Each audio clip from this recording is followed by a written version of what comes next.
നിത്യനിരാമയ നിൻ തിരുമുൻപിൽ ഞാൻ സത്യമായെത്തിയേക്കാം,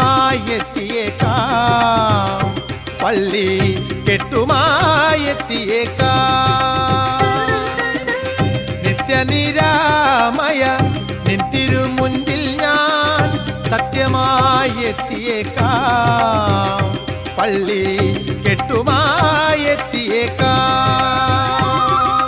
പോരും വഴി നിന്റെ തോഴന വാവരു സ്വാമിയെ വണങ്ങി വന്ദനം ചെയ്ത് ചന്ദനം ചാർത്തി പേട്ടയും തുള്ളിടേണം. നിത്യനിരാമയ നിൻ തിരുമുൻപിൽ ഞാൻ സത്യമായെത്തിയേക്കാം,